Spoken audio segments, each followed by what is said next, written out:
In 2015, there was a guy who was found. There were two suspects. A twist in the whole case. And Saravanan is Kesavan's friend. No. I said, did you get up to help? And he said, no. So I said, can we see the pen drive? Please play it. When to play it, nothing came out in the pen drive.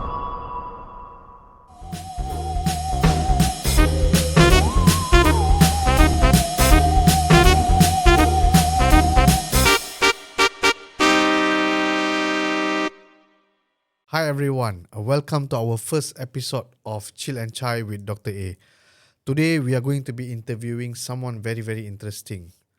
He is a lawyer by profession and also an author by interest. And this particular guest of mine today is very well known as a lawyer who deals with very high profile cases, and he has got special interest in criminal law as well as immigration law.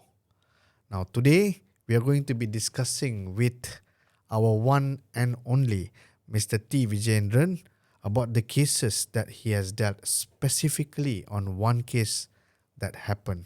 Welcome, Mr. Vijay. Thank you. How are you, Mr. Vijay? Feeling good. Very nice. Yeah. A bit nervous. It's first time in a place like this. Yeah, I'm okay. Yeah, don't worry. So, Mr. Vijay, I have done a little bit of just a small research about yourself on Google and stuff. So I realized that it is stated that you have registered with the Malaysian bar in the year 1991. Yes, is that correct? That's correct. So there are many lawyers, and today morning I had a meeting and I was discussing with a few colleagues, and then they were saying that one of the job in Malaysia that actually has highest number of unemployment rate is actually lawyers. To my surprise, because I thought lawyers are professionals and usually they'll be employed easily. But then there is one part of it. The other part of it, when you see people who actually makes a lot of money, are also lawyers, provided you are a very good lawyer and who can really defend, especially in criminal cases. And also, most of other lawyers have special interest in industrial cases and also corporate and civil. Now, you have a special interest in criminal and immigration law. Can you just tell us more about why is this interest? Well, criminal law is very interesting. And I was very interested in criminal law even when I was very young. I mean, because obviously we watch movies and like Perry Mason and all these where interesting cases are fought, and that's when my initial interest grew. And I feel happy when an innocent man is released from death sentence or from long custodial sentences. So we all rejoice, when an innocent man is freed. And that was the seed of my interest, which grew into a criminal lawyer.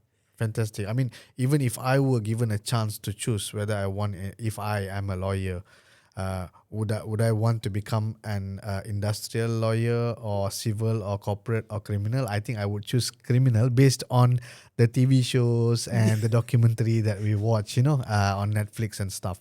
But then there's another part, which is immigration law, that is also that has caught my attention, that you have special interest in immigration law. Why is that? Well, that is because when I first graduated after school, I had graduated from the University Science Malaysia in Penang. And when I came out with a degree in social science, my first job was a customs officer with the Royal Malaysian Customs. And I was working there for a few years, and I was seconded to an agency called the Anti-Smuggling Unit, which is a border patrol consisting of police, customs in immigration. And so this is where I became interested also in immigration laws, and because we have cases where people are smuggled into the country through the Thai border. I was actually serving in the Kuala Perlis side, you see, which is the north. It's a very interesting place. There's a sea border with Thailand. And I was there for some time before I decided to go to the UK and do my law studies and come back and be a lawyer. Fantastic. I've always admired lawyers to some extent, because you know why? Even as a profession, I'm a doctor. I don't think so. People can compete with lawyers. For some reason, not only about education and knowledge about law, but it's also sacrifices that you make for yourself. Unlike doctors, we still have the time and we have the liberty to choose which case we want to deal with, or we go into operation theatre, we can actually plan things and do things. Lawyers are a bit complicated because the moment you start taking a case, it can go, sometimes some of the cases can go for years. So that's a long-term commitment. Normally operation, a doctor operating in the operation theatre can probably take about a maximum about 20 hours. That's max. Usually it's about 2-3 hours to 10 hours. But then cases that you deal in court can go for years. Yes. Can go for years. So this is something interesting, and this is something that fascinates me about lawyers who can deal with one case for a long period of time. It's like having one patient in one ward for many, many years, So it's very, very interesting. But then today, I'm going to ask you a very interesting thing, because you have got two interests. One is the criminal part of it. Another one is the immigration part of it. What I'm more interested in is the criminal part of it. As an author, you have already written 4 novels based on cases that you have dealt in the court of law. And one particular book, which is your latest book, I wouldn't say last, but it's the latest book that you have released. You have written about a murder case that you have dealt with. Now, coming to this case, let's jump into this case for a while.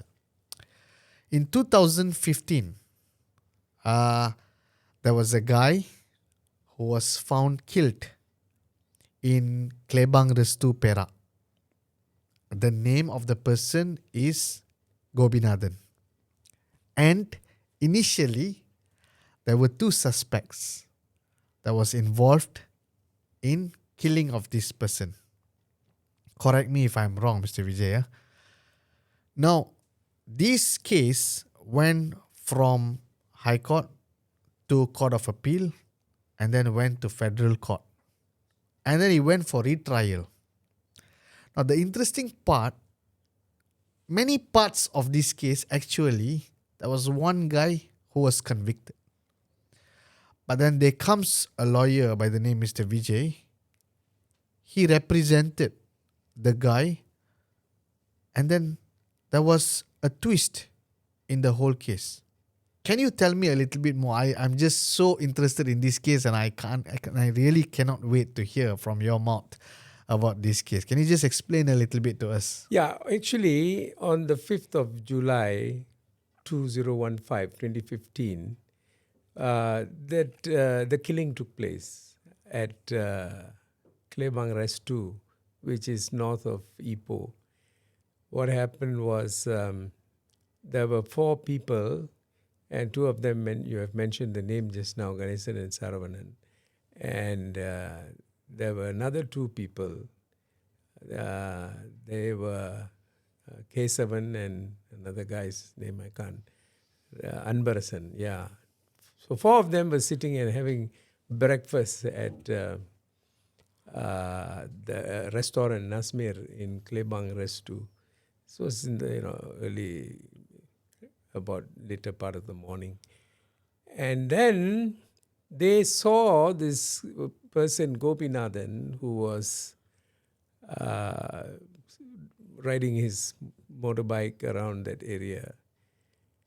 This Gobinathan was actually a security manager in Indah Water, Sendirian Berhad in Ipoh.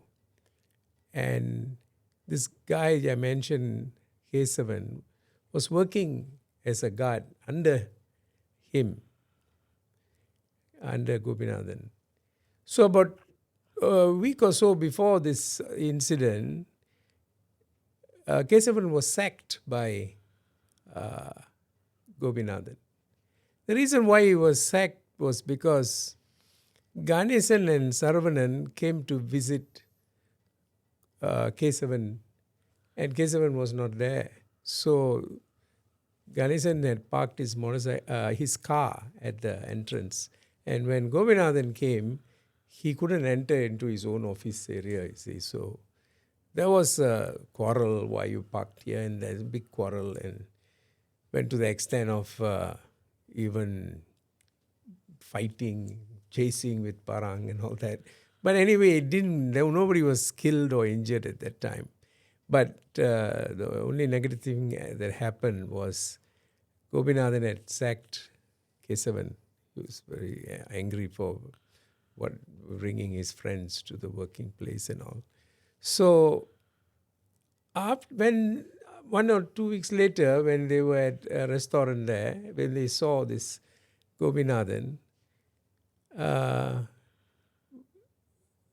they decided to, I don't know who decided what, but according to the evidence, they said that 𝐒𝐚𝐬 and Anbarasan were just seated there, while the other two guys, Ganesan and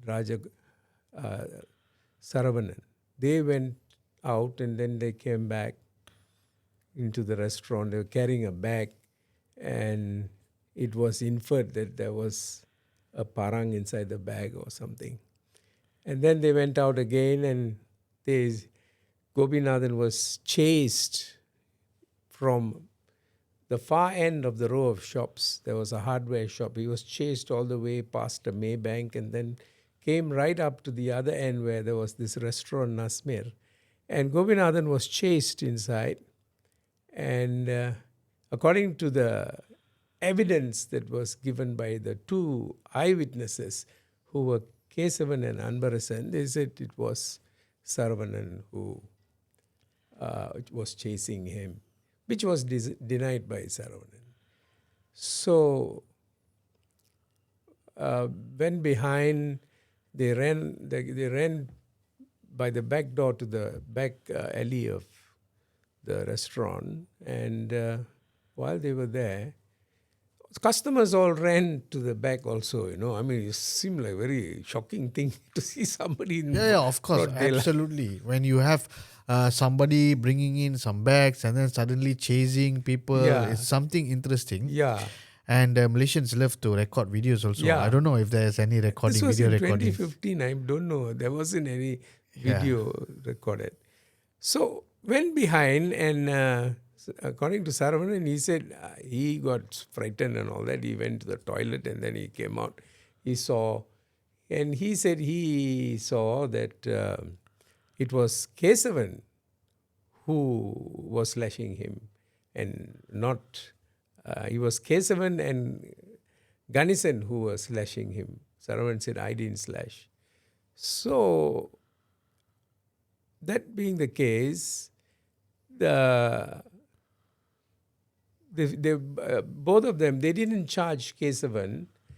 𝐒𝐚𝐬 was made the crown witness, prosecution witness number 1. He came and said, no, this is what happened, and this Saravanan is the one who chased and killed him, and Ganesan was just sitting there behind, on his motorbike and watching. He didn't slash the deceased, you see. But I'm a bit confused because there's 4 people here. One is 𝐒𝐚𝐬, one is Anbarasan, one is Saravanan, and the other person is Ganesan. So 𝐒𝐚𝐬 is the one who was sacked by Gobinathan. But then 𝐒𝐚𝐬 is saying Saravanan is the one who was chasing. Yes. So that this question is important because when we talk about law, it's always motive behind what is happening, correct? Excellent. Yeah. So if you were talking about motive, it looks to me if 𝐂𝐚𝐬 was the one who was sacked, high chances 𝐂𝐚𝐬 should be the first suspect in the case. I must congratulate you because I was bringing this doubt and I was not able to convince the trial judges or that, Saravanan didn't have a motive. It was 𝐂𝐚𝐬 who was sacked.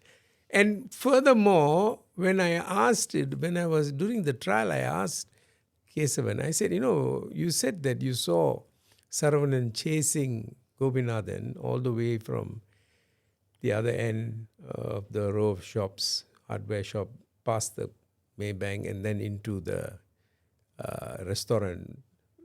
You said you were sitting in one of the chairs by a table there. Did they pass by near you? He said, yeah, they went by near me. The Gobinathan was shouting, ayo amma, please help, and he was running. Then he said that. I said, did you get up to help? And he said, no. So I said, why? I mean, a man is being chased by another man with parang and he's shouting for help. And he is not a stranger to you. He is somebody you know. He said, yeah, by that time we are not talking to each other because he sacked me one. Interesting. I was shocked, I was really shocked. But anyway. But the person who were chasing, according to 𝐂𝐚𝐬, is Saravanan. Yeah. And Saravanan is 𝐂𝐚𝐬's friend. Saravanan is 𝐂𝐚𝐬's friend. No. Saravanan is actually a laborer, a scrap metal picker. I see. He, for 1 week, he's working for 1 week before that or 2 weeks. He was working for Ganesan, who is a scrap metal trader, So, and one day, this 𝐂𝐚𝐬 went to Tanjung Rambutan where Saravanan lives. And he said, I'm here to pick you and bring you to Klebang Rest 2 because your boss 𝐂𝐚𝐬 asked me to pick you. Your boss Ganesan. Your boss, your boss Ganesan asked me to pick you and bring you there because there is work for you today to pick the metal because of the scrap metal. Yeah. So that he's not a friend, but they got to know each other. But they got to know each other. But then when 𝐂𝐚𝐬 sees Saravanan chasing Gobinathan, he somewhat knows Saravanan. He should have told Saravanan, at least help, please stop. That's what I said. That's what I put it to him. You brought him. You 𝐂𝐚𝐬 is the one who brought Saravanan to the restaurant that morning, and now he's chasing somebody, you say, with the parang. You have a responsibility to stop him. You see, if I am brought to this place by you and suddenly I start hitting one of your staff, you will stop me, isn't it? Yes, I'm responsible for it. Yeah, you're responsible. Absolutely. So simple, human conduct. But no.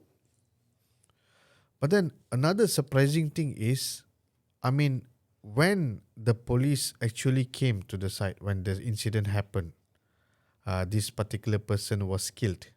Gobinathan was killed. Police came. There was investigating officer. Everybody came. There were initial 2 suspects. Out of 4, 2 became suspects. Who are these 2 people? Ganesan and Saravanan. Ganesan and Saravanan. Yeah. So 𝐂𝐚𝐬 and Anbarasan is out of the whole. 𝐂𝐚𝐬 and Anbarasan became crown witness. Saksi pendakwa number 1 and number 2. Very, very interesting. Now, it is very interesting because when we were talking about the motive earlier, the person who was sacked became the saksi pendakwa. Yeah. Nombor 1. Yeah. That's very, very interesting. Very, very interesting. Now, does it have to do anything with the authority? Why the whole incident? Why these 2 became suspect instead of the other 2? You see, This is the prosecution, police, they investigate, okay? And then they investigate and they will give their opinion to the deputy public prosecutor. You see, police work is to look for evidence, and they will give it all to the deputy public prosecutor's office, and they will decide to accept the recommendation and charge whoever, or if they feel it's not right, then they will probably minute the file and say, go and do further investigation. Throw your net wider and further, so bigger net. You see? So use a bigger net. But here they decided to go along and charge this Ganesan and Saravanan at the first trial, yeah. So there was a body that was found. There was a weapon that was used for the act of killing somebody. There was no weapon found. There was no weapon found. There was no weapon produced in court. Oh, fantastic. Yeah. Now, I want to jump a little bit forward, because knowing that there is a dead person, Gobinathan, and then there were two suspects, Saravanan and who's the other person? Saravanan and Ganesan. Ganesan. SG, easy for you to remember, Okay. Singapore. Saravanan and Ganesan, good. So, both of them were produced in court. Yes. What happened next? Okay, when they were produced in court, this the two witnesses, the whole case rested on the evidence of two eyewitnesses. The two eyewitnesses came and said, this fellow Saravanan is the one who chased him. He's the one who had the parang, but Ganesan and he went out when they first saw the Gobinathan on his motorbike riding around. This Ganesan and Saravanan went out, took a motorbike, the motorbike belonging to Kesavan, and went out and came back. And then they went out again, and then this time they saw Saravanan chasing the deceased, Ganesan, all the way into the restaurant and behind. And everybody went out, and the eyewitness said, we only was there for momentarily. Kesavan said, I saw Saravanan slashing the Gobinathan twice, you see. And when I saw that, I saw the blood, I got so frightened. I told Anbarasan, let's run away, you see. So they said they didn't see anything after that. And funnily enough, when the postmortem was done, the pathologist said there were 19 injuries on the body of Gopinathan. Where did the 19 injuries come from? Nobody knows. Inference was made. It was... So it wasn't just two slashes. No. There were 19 injuries found. 19. And you know what else I tell you? I asked the eyewitness, why did you run to the back? You told me that when he was saying, ayo, you didn't care. You just sat there because you were not talking to him. So why did you run behind? He said, because suddenly I heard, when he had gone out, I heard a loud noise like he fell down, So I ran. I and Anbarasan went to the back door, and that's when I saw. I said, was there anybody else looking? Yeah, all the customers, 15 to 20 of them, all ran behind. And they were standing around the killing, when Saravanan was killing. And they were just like having a ring seat, or what do you call that? Ringside seat, They were just watching. So, and I said, where was Ganesan? Ganesan was just sitting on the motorbike and watching. He never had any parang with him. And then fine. So later on I asked the IO, you bring only two eyewitnesses. Where is the 19 to 20 customers who were there? Yeah, absolutely. Don't have. They never investigate, they never bring him. Only 2. And this fellows only saw 2. And there were 19 injuries. I mean, don't you think it was funny? Very, very interesting. Yeah, I've got nothing more interesting that's coming. I don't want to tell you now. I want you to just bring it. But then I just want to recap a little bit. These guys were brought to court of law, and then these 2 suspects were tried in the court of law. But then they went on from your high court to a court of appeal. They were convicted in the High Court. They were convicted in High Court. And sentenced to death. Both of them. Both of them were sentenced to death. And then they went to court of appeal. Yeah. Something interesting happened in the court of appeal. Yeah. But before we go into the details of court of appeal, let's have a short break. Sure. Chill and Chai with Dr. A. Welcome back to Chill and Chai with Dr. A. Interesting topic. Just now we were talking about how Saravanan and 𝐒𝐚𝐬𝐞 were convicted initially in High Court. But then something interesting happened in the Court of Appeal. But then I would like to ask before that, Mr. Vijay, it's very interesting to me that these 2 people were convicted. But then there were eyewitnesses that actually saw Saravanan is the one who was carrying the murder weapon and slashed Gobinathan twice. Why is 𝐒𝐚𝐬𝐿 even in the picture? Why is 𝐵𝐵𝐼𝐻𝐿, sorry. Why is 𝐵𝐵𝐼𝐻𝐿 in the picture? Yeah. You see, in law, when 2 or more people commit an offense in furtherance of a common intention, then both of them, or all 3 of them, all of them, will be guilty, even though it was only one person who slashed the victim. Or committed the act. Committed the act, you see. So that's why I give you a good example. Under this section, section 34 of the Penal Code, even a woman can be found guilty of raping another woman.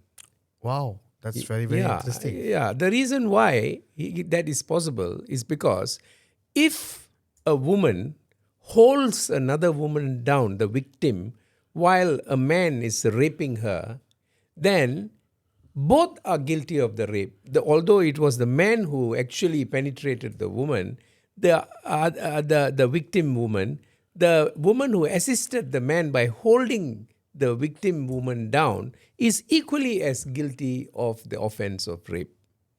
Wow, that is very, very interesting. It's something very new to me. Yeah, many people don't know. I mean, this is law. You're a doctor. Correct.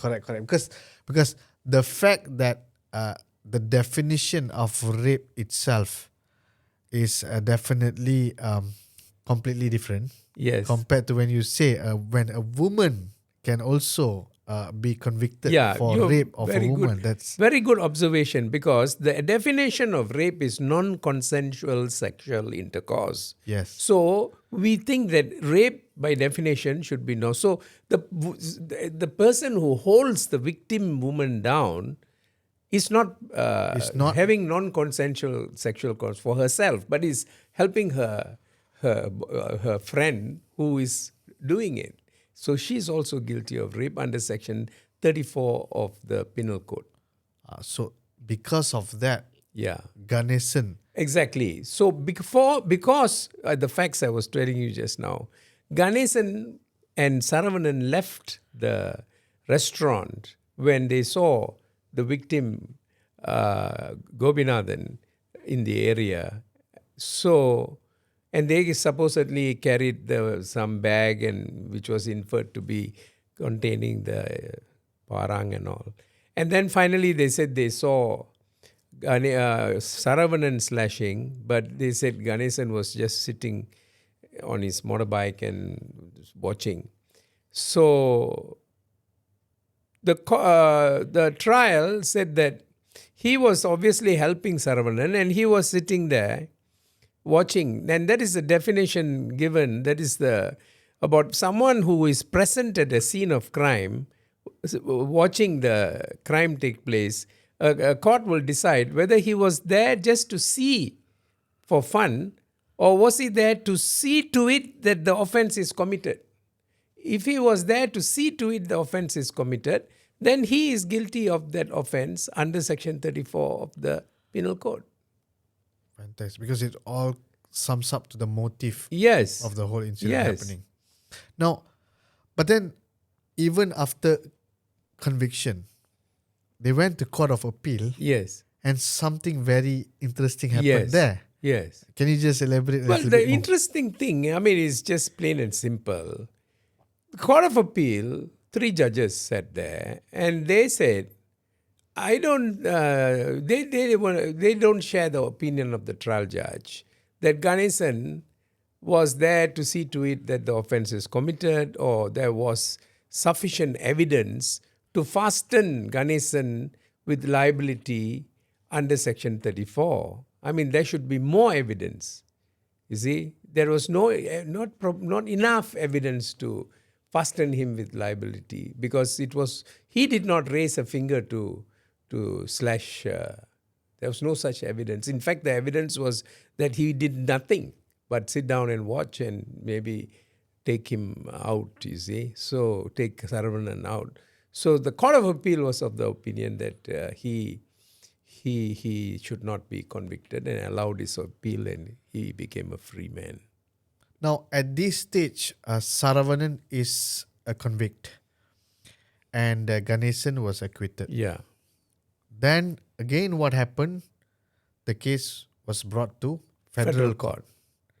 Now, in federal court, you represented represented Saravanan. Yes. Correct me if I'm wrong. So, when represented, what happened in federal court? This is again another interesting thing. Yeah. Yeah. Federal court, I took on only one point, and that was something, procedural mistake that was made at the trial. And also appeal court.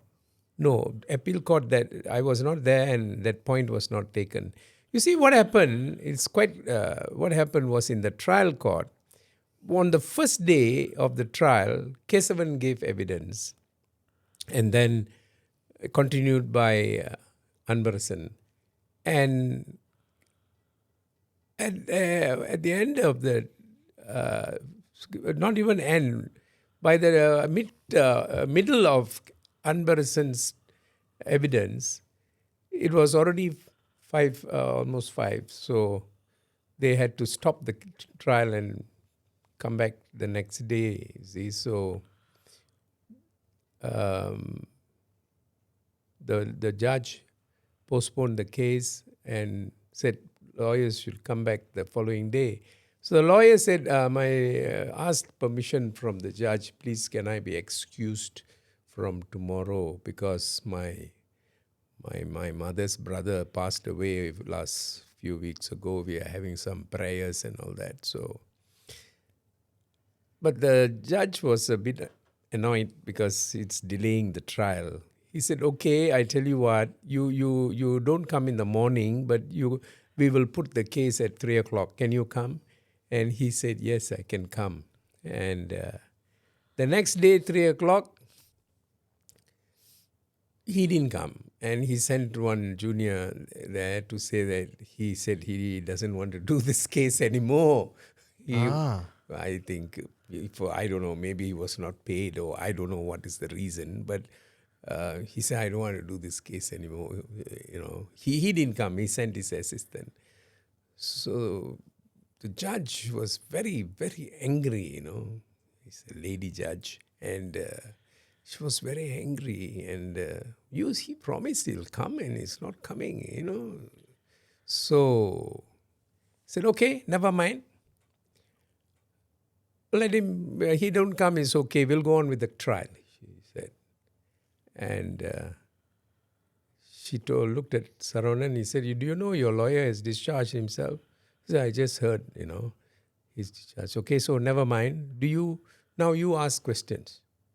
Do Your lawyer is not here. Do you have any questions for this witness, Anvarasan? He said, I am not a lawyer. I don't know what to ask. Can you give me a few days so I can engage another lawyer? He said, no, don't worry. There's nothing. No need. We'll go on with the trial. So they went on with the trial in the absence of the lawyer. And Can I just stop there for a while? yeah. It's interesting because can you actually defend yourself in the court of law in Malaysia? Oh, yeah, you can. Actually, you can defend. But there's some quotations to say that only a fool becomes a lawyer for his own case, because you tend to get emotional and all that. But the law provides in Malaysia, if in murder cases, if you don't have a lawyer, government will pay a lawyer to come and represent you. What if I don't want to be represented by a lawyer? If you don't want to be represented, then the law says the judge should guide you on the procedures. Yeah. Interesting. Yeah. So that you understand. Yeah. Sorry to interrupt you there. Let's continue with the case then. So where was I? Yeah, okay. So he Talking asked him about to- questioning Anbarasan. Yeah. So, in my book, I say that, the judge, I said that the Saravanan's lawyer this is just a graphic I was trying to put it in the book, threw the sword on the ground and ran away. And then the judge told Saravanan, pick up that sword and now you fight. I tried to put it dramatically. Became a Bahubali story. Interesting. So anyway, interesting. he couldn't answer. He just, So when it came to the federal court, I told the judges, 5 judges, I told them, this was a breach of his constitutional right. The Constitution says that every accused has a right to a lawyer of his choice. Yeah. And this man was begging for time his lawyer left him mid-trial. And he said, I want time to engage another lawyer. And he was not given that. And the trial went on. Of course, later on, there was another lawyer who was appointed and he came. But most of the things went on in the absence of a lawyer. So that was one, and the federal court judges just, they're quite annoyed, and they said, okay, fine, we are with you. So we will give you a retrial if you want. All right. And they also made another offer. They said, either you take a retrial or we have seen the evidence and all here, and we can reduce the charge from murder to manslaughter if your client will be interested, you see. So in the sentence, punishment wise, how does it reduce? Manslaughter, if it is manslaughter, there's no death sentence. Okay. All right. So Lifetime imprisonment. not even lifetime. They will give something like 10 to 20 years, 30 years, which will be discounted by 30% less. So the important thing is there will be no death sentence for manslaughter, culpable homicide, you see. Now, my question is, when the judge actually gave an option, The Court of Appeal judges. the judges gave an option to you, whether to go for retrial or to reduce the sentence from murder to manslaughter. What was Saravanan's opinion? That's exactly, the option was not given to me. The Yeah, it option was was given given to to him. Saravanan. Yeah. So I said, let me go and ask him. So I went and asked him, I have to go back. He was seated back in the dock. And he had a translator. He knew what was going on because somebody was translating in Bahasa Tamil. And when I went and asked him, they give you option. Do you want to take the reduction or do you want to go for retrial? He said, you can decide for me, please. I don't know how to decide this. Whatever you decide, I will take it. So I said, But if you were to ask me as a related to law person, if I were to judge somebody and I give the person, the convict, two options, whether you want to go for retrial or do you want to reduce from murder to manslaughter, which is going to be probably like 10 years, depending on your behavior also. And if the person chooses, I will reduce to manslaughter, that means he is actually guilty. yeah, you're right. But then, you see, I didn't want to go for manslaughter reduction charge because there was something very, mysterious about this case. Because, thing is, as I said, two fellas, the eyewitnesses, he only saw 2 slashes and there were 19 slashes. So it seemed, and also the eyewitness seemed like they were not being honest. To me, I had a gut feeling. They were just there giving evidence to save, I thought, to say, anyway, I don't want to say too much. So we said go for retrial. And that's what happened. You guys went for retrial. Yeah. And then that went on. Yeah. And there was a verdict. Yeah. So it was sent back to Ipoh. And there was a retrial before another judge. So at that retrial, the verdict was conviction because the prosecution made it out to be that it is only a procedural error. It doesn't affect the merit of case. And something, a big legal, your viewers who have legal experience, you see, what we did was this in the defense. Even in the first trial, Saravanan said, I am not the one who killed. It was Ganesan and Kesavan. So in the first trial, Ganesan gave evidence and he said, no, I am not the one. I am not. He rebutted that. But in the second trial, Saravanan said the same thing. He said, I'm not the one. It was Ganesan and Kesavan. Now, in law, there is one thing, very important thing, which... Persistence of statement, is it? Once, if somebody makes an allegation, if the accused makes an allegation that I am not the one who committed this offense, there was another person, a real person, not somebody fictitious. There was Ganesan, and Ganesan was a real person. The court is aware of him. Now, he should come to court and give evidence to rebut that allegation. You see? But in this case, he was not produced by the prosecution to rebut that allegation made by Saravanan. But as far as I know, in the court of law, this is to my little knowledge, if I am accusing you of something, the proof of burden is on me. Good point. Not on you. Yeah. Why is this different? Because when the accused makes an allegation, that is a sworn statement. You see? Not only the accused makes it under sworn testimony, the lawyer also has put it to the prosecution witness, the eyewitness Kesavan, that this killing was done by you and Ganesan. So this is proof enough when Saravanan took the stand and took the oath and said the real killer is Kesavan. That is enough proof for the prosecution to call Kesavan to the stand to rebut. He should just say no. Did that happen actually? That didn't happen in the second trial. It happened on the first trial. But then in law, whatever happens in a first trial... It should be repeated in the second trial. Yeah, you can't say, in the first trial he already said that. You can't do that. Because it's called retrial. It's a retrial and there was a different judge there and here there's a different judge. So you can't rely on what happened in that.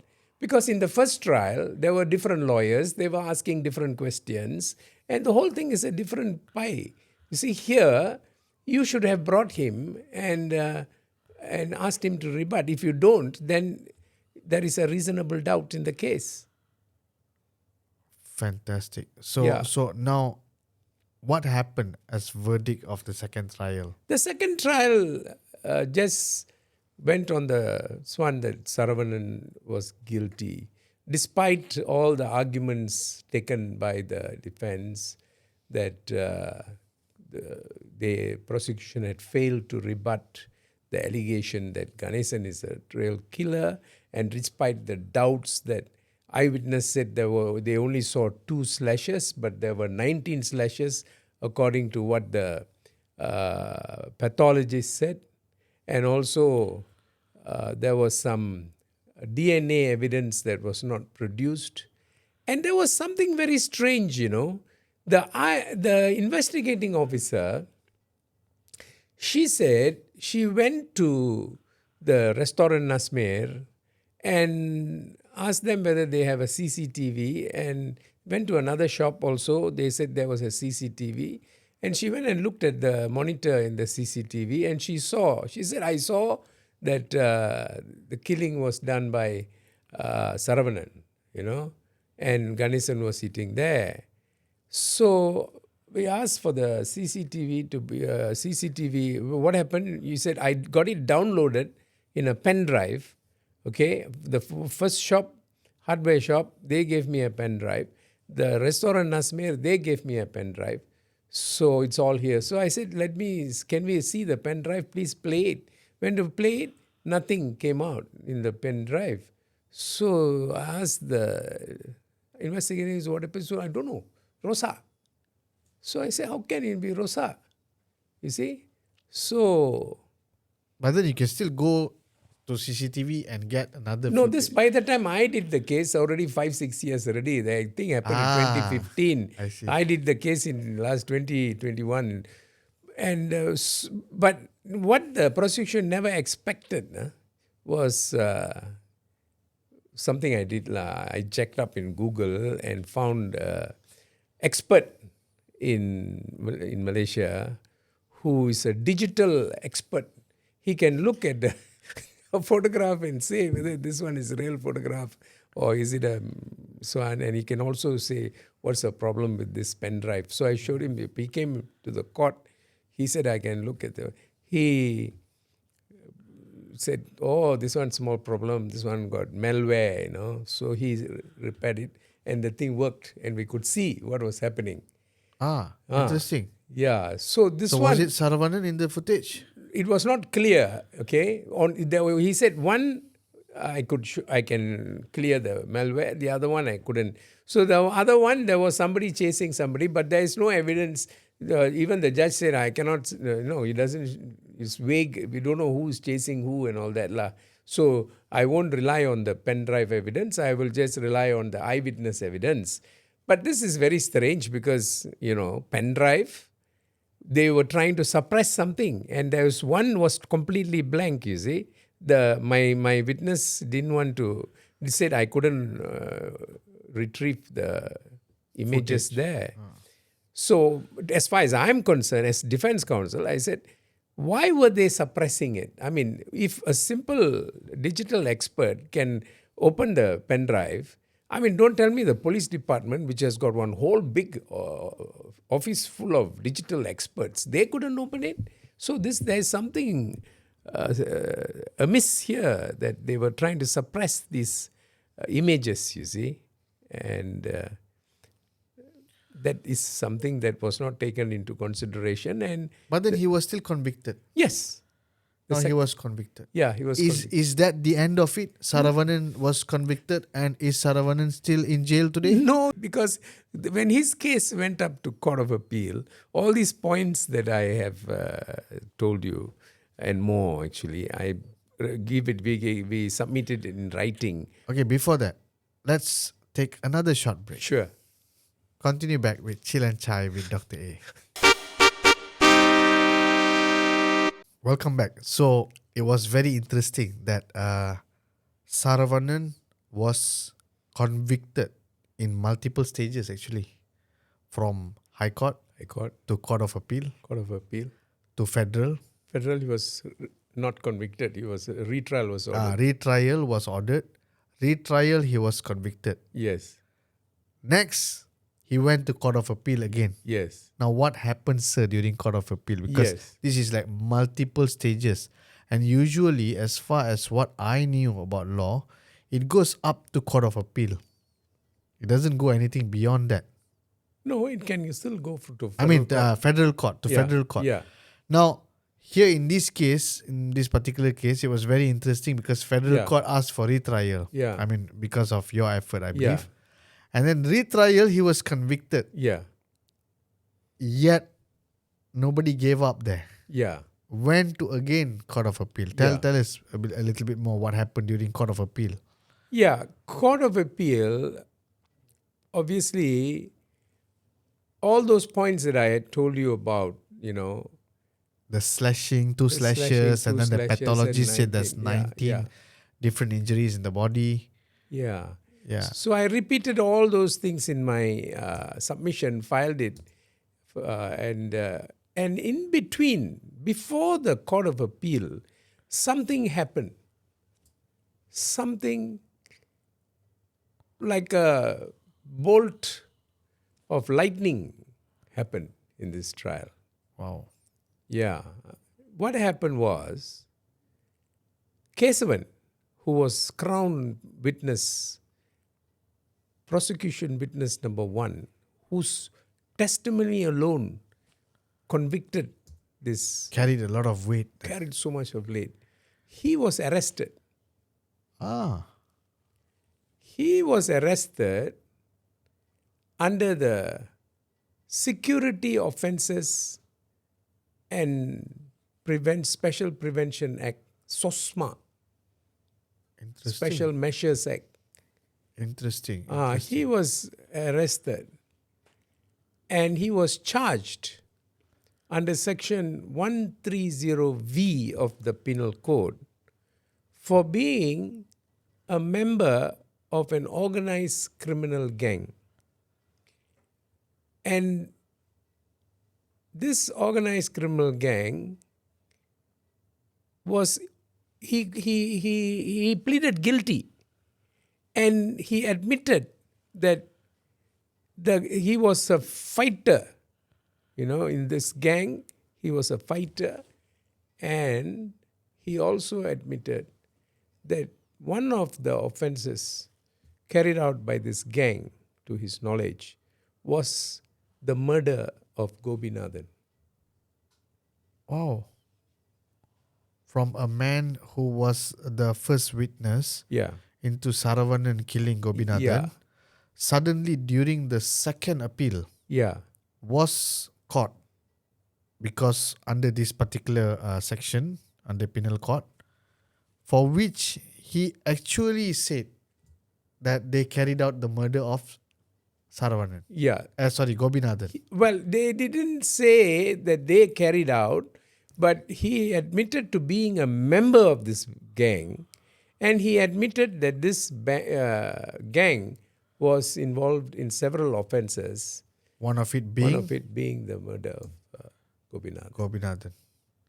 That was like a shock to me, I mean, see. what is going on? I mean, police in Ipoh should have known that this fellow is a gangster. And should have been the main suspect in the case. Main suspect, but they put him as a prosecution witness number 1. Yeah. And that added up for me because he wasn't willing to be at the crime scene for more than 2 slashes so that he could see who else was involved in this, And he just, he said, when I left, Ganesan was sitting quietly. Ganesan could have gotten, we don't know what else he did, but why are they suppressing all this, I was thinking, But this was it sort of clarified everything. And it is a crucial point for the acquittance of Saravanan actually. Yeah, he didn't get a fair trial. You put on somebody as a witness But you didn't, either you didn't check or you didn't, what is this man's background? You see? And he himself, before the Court of Appeal case, admitted that he was a member, admitted to the charge, and the fact that the charge, facts of the case was that he was a member. They among all the offences, the murder of Gopinathan was one of. So what I did was, we applied to the court for permission to introduce fresh evidence. You see, because in the trial, whatever that will go to the Court of Appeal is only whatever that was discussed in the trial, you see, the retrial. So he was charged in a separate case in another court, you see. So we got all the documents and we made an application that this evidence should also be considered. And the Court of Appeal allowed the fresh evidence. So now we went to the Court of Appeal armed with the fresh evidence of this statement by 𝐒𝐚𝐬𝐿. And when we went there, ready to fight the case, the DPP told me that, you know what, let's not go through all this. I'll reduce your charge from murder to manslaughter, and you'll probably get 10 years. I'll be able to walk away free. So what do you think? So I went and told that fellow, R.Saravanan. I mean, I can't decide all this, you know. I mean, because he has already served 10 years. He's already served 10 years. Yeah. You see, so while the trial was happening. Yeah. And, so I said, you want to.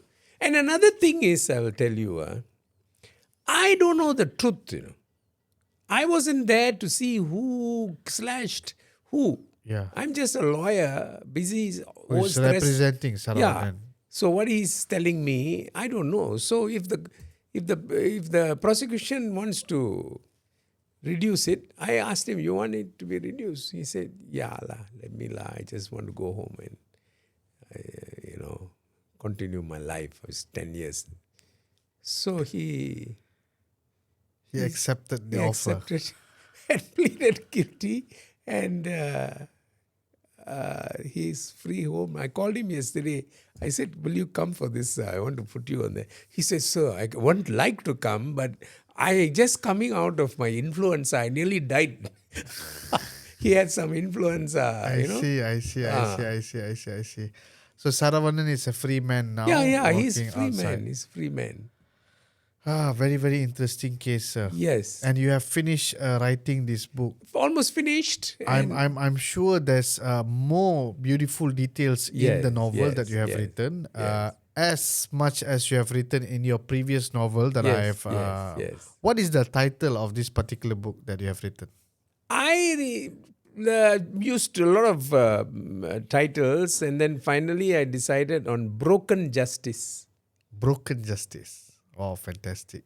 Yeah. So this when is the book going to be officially launched? I would like to launch it on my birthday on the 19th of November. Fantastic. For those of you who are looking to go into the details of this case as a novel, as a story, as a beautiful story, the book called Broken Justice, which was written by lawyer T. Vijayendran. You can definitely get it during the launch of this book, which will be held on the 19th of November 2025.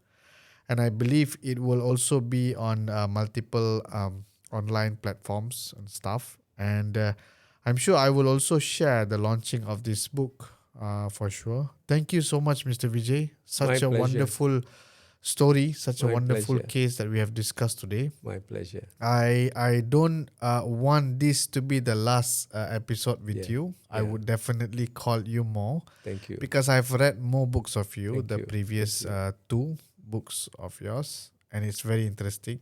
And definitely we will discuss further about this. Yes, thank you. Thank you so much for spending time coming here, sitting with us on Chill and Chai with Dr. A. Thank you for inviting me.